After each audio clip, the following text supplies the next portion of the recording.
ఇది కాకుండా వాణిజ్య పంటలు పండిస్తాం, మార్కెట్ వ్యవస్థ ఎస్టాబ్లిష్ చేస్తాం, ప్రాసెసింగ్ యూనిట్లు పెడతాం. ఫైనల్ గా మీరు చూస్తే ఇక్కడ ఒక మార్కెట్ యార్డ్ కావాలన్నారు. అవసరమైతే వాణిజ్య పంటలన్నిటికీ ఒక మార్కెట్ యార్డ్ పెట్టి ఇక్కడి నుంచి ఎగుమతులు ఏ విధంగా చేయాలో చేస్తాం. ఇక్కడనే విమానాశ్రయం 100 కోట్ల రూపాయలు మళ్ళా దాన్ని కడతాం. కట్టి మీరు ప్రయాణానికి వెళ్ళాలన్నా లేకపోతే కార్గో పెట్టి మీరు పండించిన పంటలు ప్రపంచం మొత్తం పంపించాలన్నా ఏర్పాటు చేసే బాధ్యత తెలుగుదేశం పార్టీ తీసుకుంటాం. మళ్ళీ రైతు రాజ్యం వస్తుంది, రైతే రాజు అవుతాడు. అన్నదాత కింద ప్రతి ఒక్కరికి 20,000 రూపాయలు సంవత్సరానికి ఇచ్చే బాధ్యత నేను తీసుకుంటా. మళ్ళా డ్రిప్ ఇరిగేషన్ ఇస్తా. మళ్ళీ రైతు చేసే వ్యవసాయానికి అండగా నేను ఉంటానని మీ అందరికీ హామీ ఇస్తున్నా. ఇంకో పక్క బండపల్లి 66, 64 పెద్దూరు, రాళ్ల బదుగూరు, కోనేరు కుప్పం ప్రాంతాల్లో ఎక్కువ గ్రనైట్ ఉంది. నిన్న మొన్న అడుగుతున్నారు, ఒక ఆయన ఒక సజెషన్ ఇచ్చాడు. ఏదైనా కానీ ఈ గ్రనైట్ అంతా హిస్టారికల్ గా మాన్యుమెంట్స్ అన్ని మంచి ఆర్కిటెక్చర్లు తయారు చేసి కళలుండే వ్యక్తులు మన కుప్పంలో ఉన్నారని, దీనికి కానీ మంచి సైట్ ఇస్తే అక్కడనే తయారు చేసి మార్కెట్ చేసుకుంటారని ఇప్పుడు అన్నారు.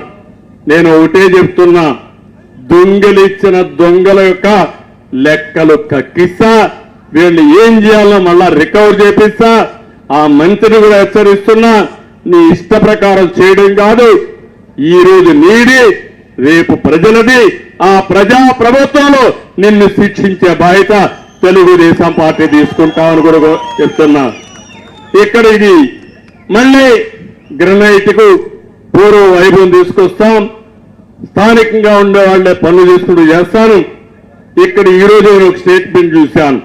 జనార్దన్ నాయుడుని ఒక ఆయన పక్క ఉండి ఇక్కడ కూడా ఒక షాప్ ఉంది.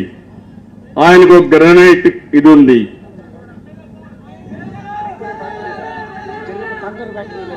కంకర్ ఫ్యాక్టరీ కూడా ఉంది. ఆయన చూస్తే ఆయన ఒక స్టేట్మెంట్ ఇచ్చాడు, బెదిరించి పక్కనుండే పలమనేరు ఎమ్మెల్యే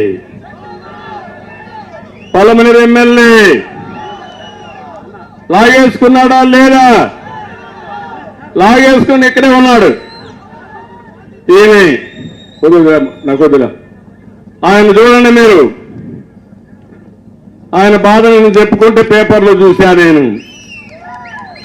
ఏం తమ్ముడు, ఆయన ఆస్తి కొట్టేయడం తప్ప రైటా? ఒప్పుకుంటారా మీరు? రేపు మీ ఆస్తి కూడా మరి కొట్టేసి ఏమవుతారు మీరు? కడాన కొట్టేసి వాళ్లే చేసుకుని కరెంటు బిల్లుని పంపించారు. గొప్ప కదా తమ్ముడు. అంటే నేను అడుగుతున్నా ముఖ్యమంత్రిని, నువ్వు పెద్ద గొప్పలు చెప్తున్నావు కదా, నీ పక్క ఎమ్మెల్యే ఇక్కడే ఉన్నాడు, నేను సాక్ష్యం చెప్పా, టికెట్ ఇవ్వకుండా మాని 200 కోట్లు సంపాదించాడు ఈ గ్రెనైట్ లాగేసుకుని. ఇప్పుడు నేను అడుగుతున్నా, గొప్పగా మాట్లాడుతున్నావు కదా, నీ మంత్రి కొన్ని 100,000 కోట్ల రూపాయలు దోచేశాడు. ఏ పెద్దలో ఏరేంటో తెలియదు. ఇన్ని 100,000 కోట్లు దోచేశాడు. ఆయన ఇంట్లో ఒక ఎంపీ, ఒక ఎమ్మెల్యే, ఒక మంత్రి. ధైర్యం ఉందా అని ముఖ్యమంత్రిని అడుగుతున్నా, నేను తీసేస్తావా అని అడుగుతున్నా. గట్టిగా చెప్పండి, తీసేయాలా లేదా? చప్పట్లు కూడా చెప్పండి తీసేయాలంటే. అంటే నీ భాగస్వాములకు మాత్రం, నీ వాటా అంటే కమిషన్ ఏజెంట్లకు మాత్రం ఏమి చేయరు, పేదలు పరుస్తావు.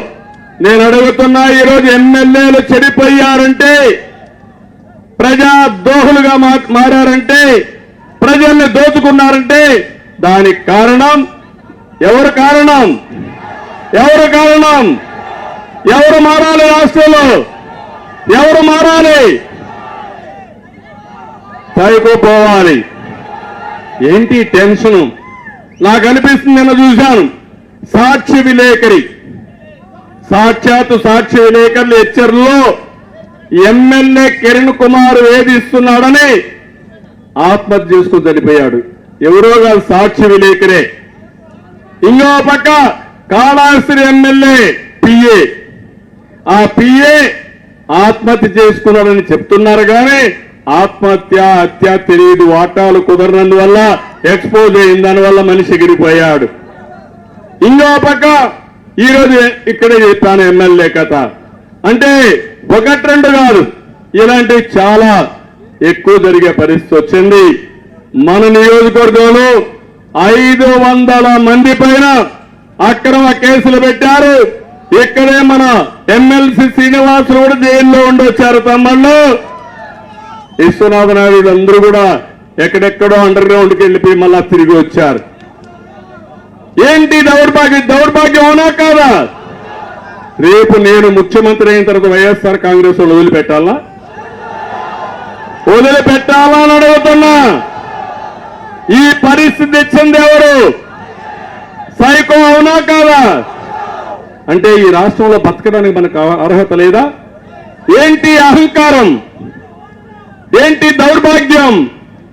ఏంటి యొక్క నియంత పోకళ్ళని మిమ్మల్ని అడుగుతున్నా. ఏ వ్యక్తి అయినా ఎప్పుడైనా చేశారని అడుగుతున్నా. 45 ఏళ్లుగా ముఖ్యమంత్రిగా, 14 సంవత్సరాలు ముఖ్యమంత్రిగా ఉన్నాను, 45 ఏళ్ళు రాజకీయాల్లో ఉన్నాను. ఏ ముఖ్యమంత్రిని నేను చూడలేదు. ప్రతి ఒక్కరూ నిద్ర లేస్తే లేకుంటే పడుకుంటే నిద్ర లేని రాత్రులు గడుపుతున్నారు. ఇంకో పక్క ఒక్క విషయం మీరు గుర్తుపెట్టుకోండి, రేపో ఎల్లుండో